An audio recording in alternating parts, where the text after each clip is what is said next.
바울은 이방인들의 사도로서 주로 전도 여행을 다니면서 복음을 전하고 또 교회를 개척했습니다. 그러니까 순회 선교를 한 것이죠. 대부분의 선교지에서는 그리 오래 머물지 않았지만 이례적으로 길게 머무른 곳이 있었는데 그곳이 바로 에베소 지방이었습니다. 모든 선교지가 다 바울에게 소중했겠지만 유난히 에베소는 그에게 더 특별할 수밖에 없었습니다.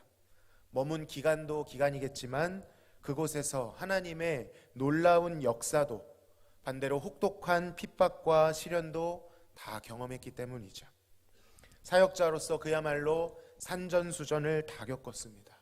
그만큼 특별한 사역지 에베소를 향하여 바울은 애정어린 서신을 보내고 있는 것입니다. 사실 이 서신을 보낼 당시 바울의 상황은 굉장히 암울했습니다. 그는 로마에서 복음을 전하다가 붙잡혀서 악명 높은 로마 감옥에 투옥되었고요. 그곳에서 고난을 당하고 있습니다. 가장 어려운 순간에 그가 가장 애정하는 성도들을 향하여 쓴 편지이니 얼마나 주옥 같은 내용들이 적혀 있겠습니까? 언제 죽을지 모르는 두려움과 불안의 시간을 보내고 있다면 사실 그곳에는 인간의 불순물들이 조금은 끼어 있을 법도 합니다. 예를 들어 넋두리라든지 자기 연민이라든지 복음을 위해 자신이 이만큼 고난받고 있다라고 하는 공로를 넌지시 던질 수도 있을 법한데 원래 인간은 극한 상황에 빠지면 다 드러나기 때문이죠. 그런데 이 서신에는 그러한 것이 없습니다. 도리어 암울한 상황이 무색할 정도로 영광과 환희가 가득 차 있습니다. 하나님의 영광 그리고 그 영광이 충만한 교회에 대한 멋지고도 장엄한 표현들이 가득합니다. 에베소서를 읽고 있노라면 괜시리 마음이 뜨거워지고 심장이 뛰는 것을 느끼게 됩니다. 마치 하나님의 교회가 온 우주의 중앙에 아니 그 우주 위에 떠 있는 것 같은 장엄함을 느끼게 되는 것이죠. 오늘은 에베소서를 통하여서 하나님의 영광과 그 영광이 깃들어 있는 교회, 그 교회의 충만함을 나누기 원하는데 사실 섣불리 뛰어들었다가 너무나도 이 에베소서가 담고 있는 것들이 심오하고 어려워서 오늘 다 다루지는 못할 것 같고 오늘은 15절에서 17절까지를 집중해서 나누고 또 이어서 다음에 또 허락하시면 그 시간 가운데 나누도록 하겠습니다. 자, 오늘 본문 15절을 보시면 이로 말미암아라는 말로 시작되고 있습니다. 말미암았다는 것은 어떤 원인이 있었다는 의미죠. 그러니까 바울은 어떤 원인, 어떤 근거로 인해 기도하기를 시작했습니다. 이 내용은 바로 앞에 나오는 3절에서 14절에 나오는 내용을 말미암은 것인데 이것을 지금 다 읽을 수는 없고요. 내용을 간단하게 요약해서 말씀드리겠습니다. 이 3절에서 14절에 나오는 것은요, 찬양문입니다. 찬송하리로다. 바울은 그리스도 안에 있는 하나님께서 신자들에게 베푸신 복, 그냥 복이 아닙니다. 신령한 복을 주셨음으로 인하여 하나님을 힘껏 찬미하고 있습니다. 우리가 보고 있는 한글 번역본에는 이것이 12절에 걸쳐 있고 4개의 문장으로 나누어서 번역이 되어 있는데 사실 헬라어 원문에는 이것이 한 문장으로 되어 있습니다. 끊기지 않는다는 것이죠. 이 단락이 신약 성경에서 가장 단락이 긴 문장입니다. 얼마나 긴지 헬라어 202개가 연속으로 나오고 있습니다. 문장이 맞춰지지 않았는데 이런 것이죠. 하나님은 광대하시고 충만하시고 영광스러우시고 말이 안 끊기고 계속한다라는 것은 할 말이 많다는 것입니까? 적다는 것입니까? 많다는 것입니다. 언어에 다 담지 못할 정도로 지금 바울의 어조는 격양되어 있습니다. 단숨에 이 문장을 써내려가고 있는 것이죠. 자신의 문장력을 총동원해서 하나님을 찬양하고 있는 것입니다.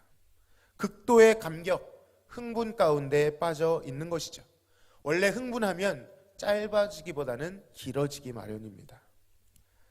찬양시에 담겨있는 그의 문체가 그의 감정을 적나라하게 드러내주죠. 그런데 잠시 우리가 잊었는지 모르겠지만 지금 어디라고 말씀드렸죠? 로마의 감옥입니다. 그 컴컴하고 차가운 감옥에서 그의 마음은 반대로 뜨거워지고 하나님을 힘껏 찬양하고 있다는 것이죠.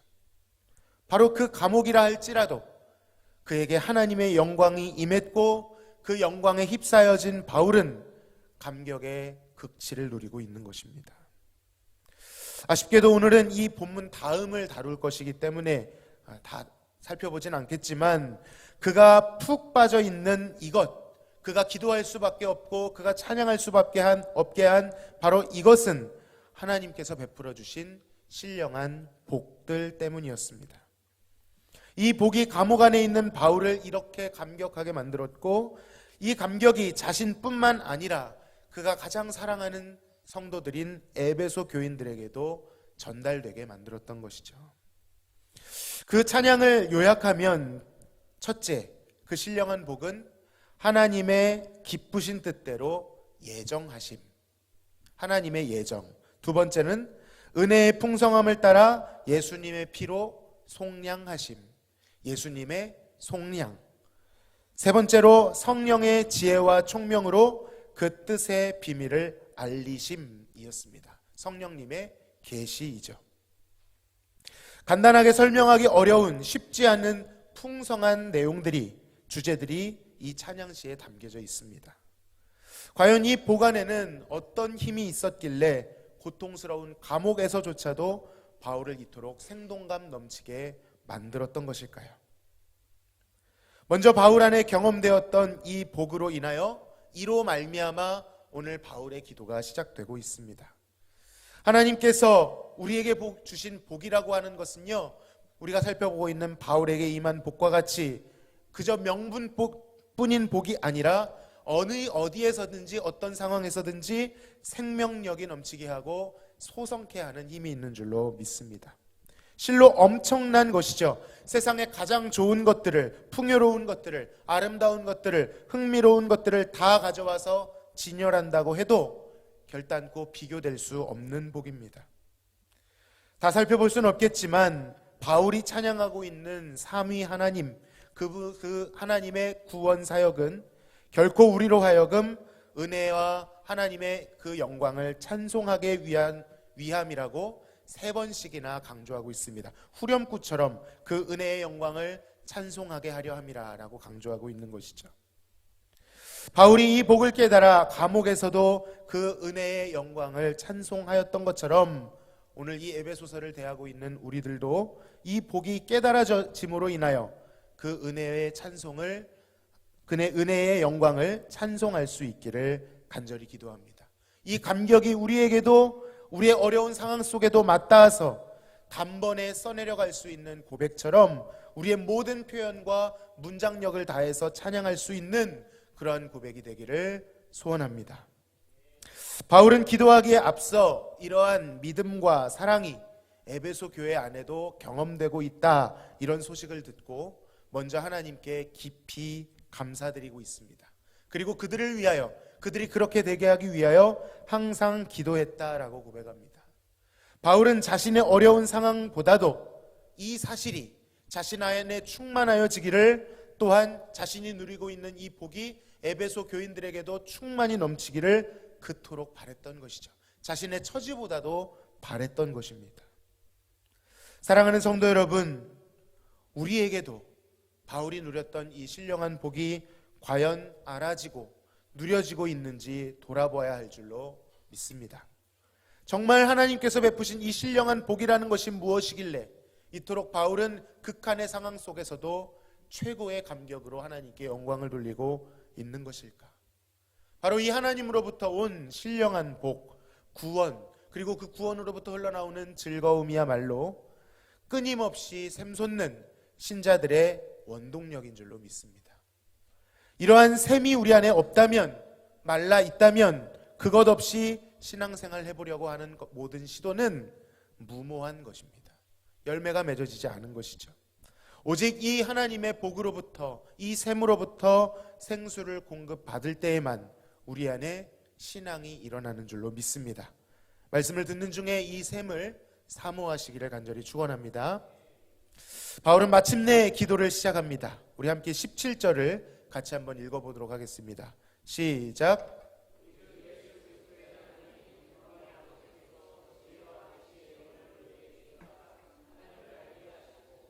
아멘.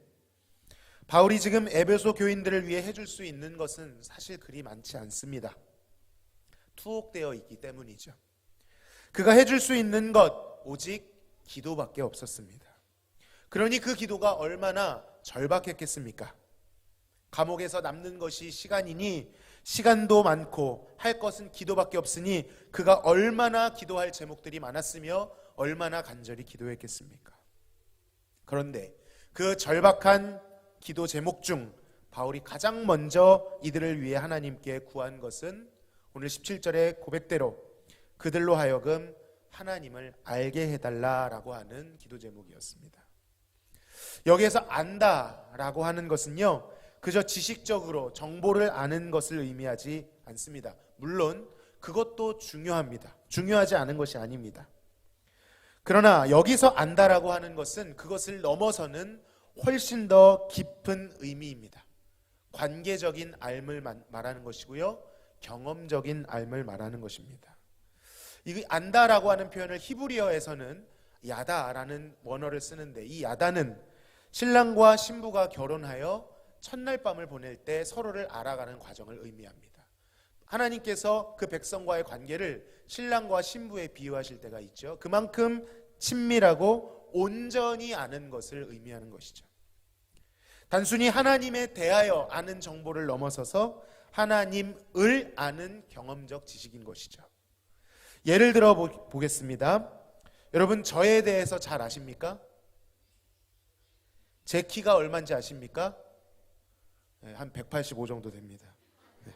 제 몸무게가 얼마인지 아십니까? 모르실 겁니다. 혈액형은 어떻게 되는지 아십니까? 예, B형. 제가 성격이 좀 그런가요? 예, 예. B형 맞습니다. 모르실 수 있습니다. 이것은 저에 대해서 아는 지식입니다.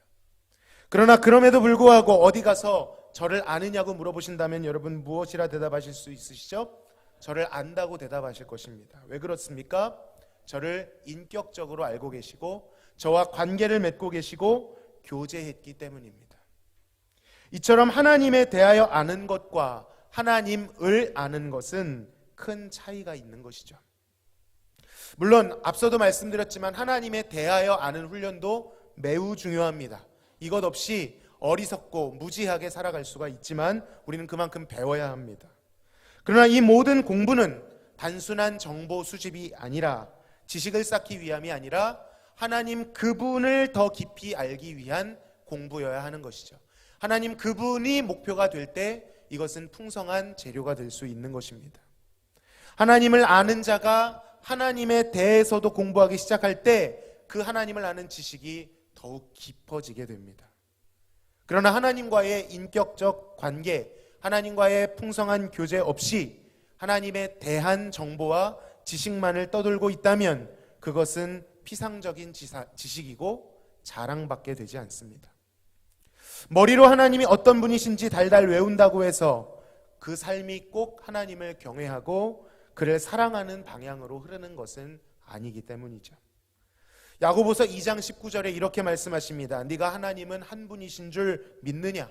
잘하는도다 귀신들도 믿고 떠느니라.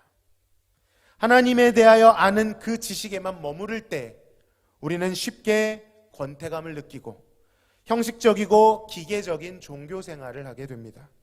또 거기에다가 사람을 의지하게 되면 위선적인 행동을 하게 되는 것이죠. 아는 척을 하게 되는 것입니다. 그러나 하나님께서 참으로 살아계시며 그 살아계신 하나님께서 지금도 나에게 말씀하고 계시며 역사하고 계시며 나의 삶에 찾아와 인도하고 계시다라는 그것을 믿는 자들의 신앙생활은 다르죠.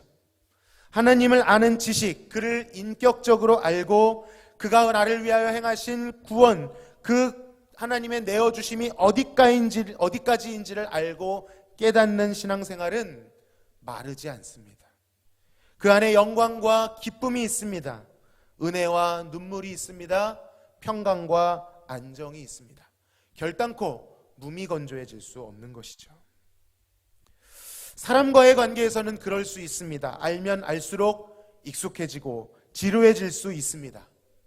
그러나 하나님과의 관계는 그렇지가 않습니다. 우주보다도 더 크신 그 하나님을 알아가고 또 알아가도 그 하나님은 다 알 수 없는 분이시며, 많이 알았다고 해서 그분을 예상하거나 익숙해지거나 지루함을 느끼게 되는 그런 분이 아니십니다. 세상의 모든 것들은 다 그러하다 할지라도 하나님은 알아가면 알아갈수록, 마시면 마실수록, 하나님의 양식을 먹으면 먹을수록 더 풍성하여지는 허무하지 않은 양식이요 생명인 줄로 믿습니다. 그러므로 하나님을 참되게 아는 사람, 하나님을 사랑하고 하나님을 경외하는, 그를 아는 지식에 나아가는 자들의 노래는 언제나 새로운 노래가 됩니다. 새 노래를 부르게 되는 것이죠. 그가 알게 하시는 신령한 복과 은혜는 날마다 감격스러운 사건으로 해석되게 됩니다. 사랑하는 성도 여러분, 참 하나님을 아는 것이 신앙의 본질이요 목적인 줄로 믿습니다. 요한복음 17장 3절에서 예수님께서는 영생은 곧 유일하신 참 하나님과 그가 보내신 자 예수 그리스도를 아는 것이니이다 라고 말씀하셨습니다. 영생이 무엇이라고요? 유일하신 하나님을, 그리고 그 예수 그리스도를 아는 것입니다. 단순히 오래 사는 혜택, 그런 것이 아닙니다. 그걸 포함하지만 그것보다 더 큰 의미는 참 하나님과 그 보내신 예수님과 인격적인 관계를 맺을 수 있는 것입니다. 존 파이퍼 목사님은 뭐라고 말씀하셨냐면, 복음이 우리에게 주는 가장 큰 혜택은 단순히 천국 가고 오래 사는 것이 아니라 예수 그리스도를, 그 아름다우시고 지고하신 예수 그리스도를 마침내 음미할 수 있게 된 것이다, 이렇게 말씀하셨습니다. 반대로 말하면 죄가 주는 최고의 저주는 무엇입니까? 우리가 하나님과 교제할 수 없게 된 것이었습니다. 그만큼 영생이라고 하는 것은 하나님을 아는 관계에 기인하고 있다는 것이죠. 하나님을 아는 것 안에 생명이 있는 것입니다. 때때로 우리가 하나님을 안다라고 말하는 것이 막연하고 뜬구름 잡는 것처럼 그렇게 생각되기도 합니다. 그러나 그렇지가 않습니다. 이것은 아주 구체적이고 아주 실제적인 믿음이고 신앙 행위입니다. 바울의 서신을 보면 바울이 하나님을 알아간다라고 했을 때 그것은 뜬구름 잡는 얘기가 아니었습니다. 바울이 다메섹 도상에서 예수 그리스도를 만난 그 사건, 다시 말해 복음의 영광을 경험한 그 사건과 그가 이방인을 위한 사도가 된 이 사역은 정확하게 맞닿아 있습니다. 하나님을 아는 지식 따로, 그의 사역 따로가 아니라 이 두 가지는 떨어질 수 없는, 맞닿아 있는 것이다 라는 것이죠. 그가 이방인의 사도로 부르심을 확인하게 된 것은 곧 그가 예수 그리스도를 구주로 만나 체험했기 때문입니다. 복음에 대한 선명한 체험이 자연스럽게 사역으로 이어져 갔습니다. 특별한 열심을 가지고 그리스도인을 핍박하던 자가 그리스도를 인격적으로 만나고 나니까 완전히 바뀌었습니다. 본래 이 유대인들의 열심이라고 하는 것은요, 목숨보다 강한 신념이었습니다. 아무리 설득한다 해도, 칼을 들이민다 해도 바뀌지 않는 것입니다. 그런데 예수 그리스도를 만나고 나니 그의 모든 가치관과 목적과 방향과 행동들이 송두리째 바뀌게 됩니다. 그리스도를 알게 된 것이 그가 그동안 추구해왔고 누려왔던, 자신이 자랑스럽게 여겨왔던 그 어떤 것들보다 고상한 것임을 알게 되고, 도리어 그 좋다고 여겨왔던 것들이 배설물로 보일 정도로 그에게 있어서 예수 그리스도를 아는 지식은 아름답고 고상한 것이었습니다. 오직 그리스도 안에 있는 그 표대를 잡으려고, 그리고 그 안에서 발견되기 위하여 몸부림쳤던 것이죠. 바로 그것이, 그 몸부림이 바울의 사역의 내용이 되는 것이죠. 그는 주님이 주신 복을 경험했기 때문에, 그리스도를 알았기 때문에, 그가 얼마나 아름답고 영광스러운 분이신지, 그가 고상하고 존귀한 분이신지 알았기 때문에 그가 가는 곳마다 이 소식을 전할 수밖에 없었던 것입니다. 자신의 이름을 생명책에서 지우셔도 자신의 동족들이 구원받는 것, 이 복을 알기를 원하는 것을 온몸을 다 바쳐 간구하였습니다. 사랑하는 성도 여러분, 하나님을 아는 것 따로 하나님을 위한 사역 따로가 아닙니다. 하나님의 사역은 곧 하나님을 아는 것인 줄로 믿습니다. 예수님께서 직접 말씀하셨습니다. 요한복음 6장 29절에서 하나님께서 보내신 일을 믿는 것이 하나님의 일이니라. 하나님의 일이 뭐라고요? 하나님께서 보내신 일을 믿는 것입니다. 그런 거로 우리는 주님을 아는 만큼 순종할 수 있습니다. 반대로 말하면 하나님을 온전히 알지 못하거나 하나님을 잘못 알고 있으면 우리는 성경에서 말하는 순종을 감당해낼 힘이 없다는 것이죠. 순종할 힘을 잃게 됩니다. 여러분, 이것이 노력한다고 되는 것이 아니죠. 공부와 고행으로 되지 않습니다. 심지어는 자기를 학대한다고 해서 되는 것도 아닙니다. 인간의 자원으로는 도무지 되지 않습니다. 맨 땅에 헤딩 열심히 하다가 보면 언젠간 되겠지, 지성이면 감천이 되겠지, 그런 것이 아닙니다.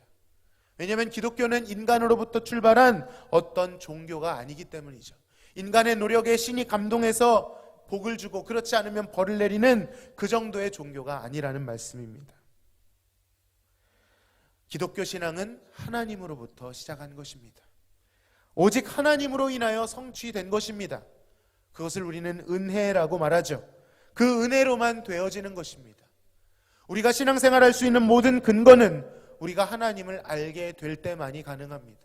하나님이 어떤 분이시며 하나님이 그의 성품으로 우리에게 어떤 일을 행하셨는지, 어디까지 내어주셨는지, 나를 어떤 마음과 정서로 대하고 계시며 내 삶에 어떻게 역사하시는지를 알지 못하면 우리는 하나님을 위하여 그 어떤 헌신과 충성도 바칠 수 없습니다. 흉내만 내게 되는 것이죠. 그 알은 오직 하나님께로부터 오는 줄로 믿습니다. 하나님께서 알게 해주셔야 합니다. 하나님께서 알게 해주실 때 비로소 우리는 하나님을 알게 됩니다. 바로 이러한 연유로 바울은 많고 많은 기도 제목 중에, 간절하고 간절한 기도 제목 중에 가장 먼저 이들에게 무엇을 구하고 있습니까?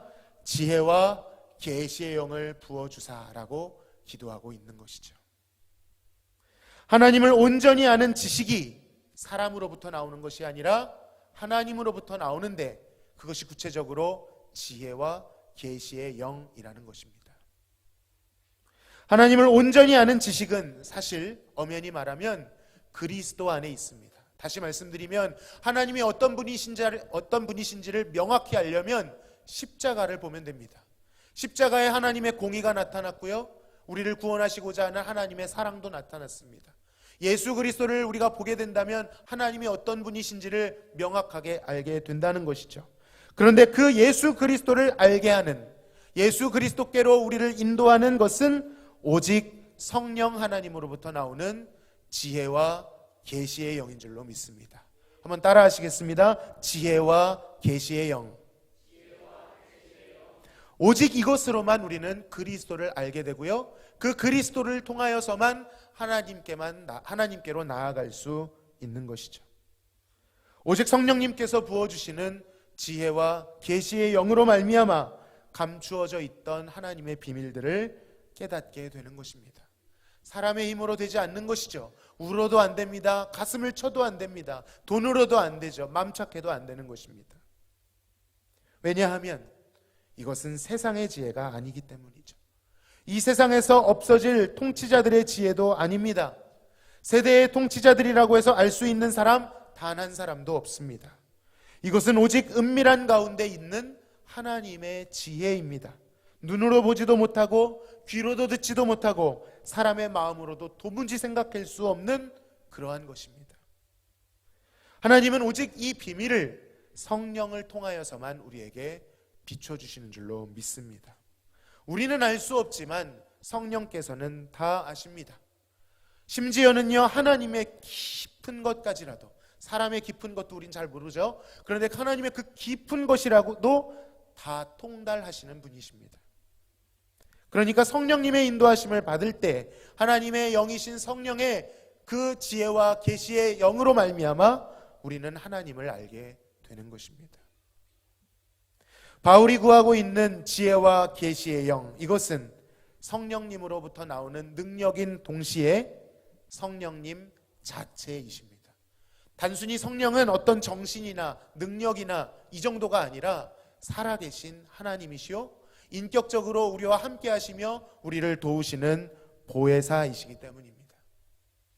그러므로 우리는 하나님을 아는 데 있어 우리의 모든 자원을 부인하고 오직 하나님께 나아가 우리에게 성령을 부어주시도록 지혜와 계시의 영을 부어주시도록 날마다 간구해야 될 줄로 믿습니다. 바로 이것이 우리 일평생에 걸쳐 구해야 할 기도 제목인 것이죠. 바울이 이것을 가장 먼저 기도했듯이 우리가 어떤 상황을 만나던 간에 어떤 상황 속에서라도 하나님을 아는 지혜와 계시의 영을 우리에게 비춰 주시옵소서. 예배 가운데 나오실 때도 주여 오늘 예배를 통하여 지혜와 계시의 영을 비춰주셔서 하나님 말씀 드릴 때 하나님이 어떤 분이신지 우리를 위하여 어디까지 내어주신 분이신지 알고 그분을 우리도 사랑으로 반응하게 하여 주시옵소서 기도해야 되는 것입니다. 우리 주 예수 그리스도의 하나님 영광의 아버지 지혜와 계시의 영을 우리에게 주사 하나님을 알게 하옵소서. 우리에게 성령을 부어 주시옵소서. 성령이 우리에게 충만하심으로 우리 안에 있는 죄악과 무지를 몰아내시고 하나님의 신령한 복들을 알게 하여 주옵소서. 그리고 그 복으로 인하여 우리도 하나님을 사랑하고 그 하나님의 영광에 충만하여져서 하나님이 맡겨주신 사명들을 순종하게 하여 주옵소서. 이러한 기도 제목이 우리의 일평생에 있어야 한다는 것입니다. 삶에 일어나는 모든 일들을 동원해서 우리는 하나님을 알아가야 합니다. 좋은 일도 나쁜 일도 심지어는 감옥과 같이 우리를 가두고 옥죄고 있는 고난일지라도 우리의 눈은 그 문제 해결에만 급급한 것이 아니라 과연 하나님은 어떤 분이신가, 이 상황을 통해 역사하시는 하나님은 어떤 분이신지를 성령님께 간구해야 될 줄로 믿습니다. 예수 더 알기 원하네 크고도 넓은 은혜와 대속해 주신 사랑을 간절히 알기 원하네. 성령이 스승되셔서 진리를 가르치시고 거룩한 뜻을 깨달아 예수를 알게 하소. 성령의 감화 받아서 하나님 말씀 배우니 그 말씀 안절안절이 내 맘에 교훈되도다.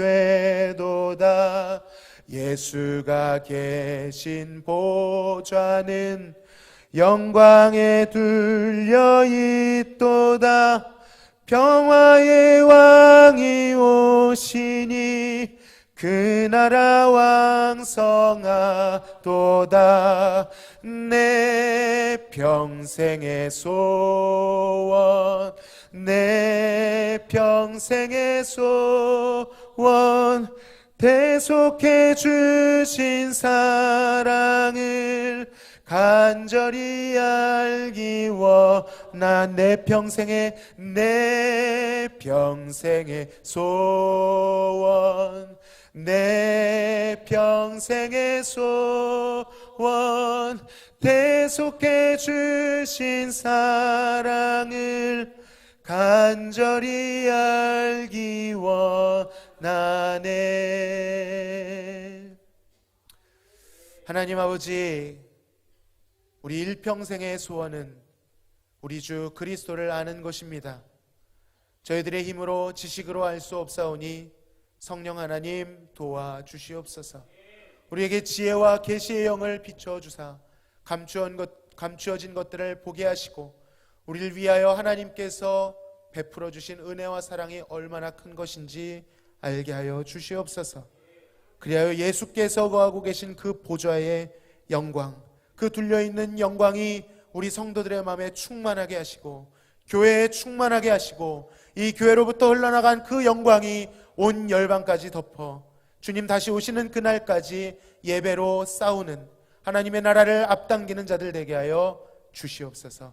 감사하며 예수님의 이름으로 기도하옵나이다. 아멘.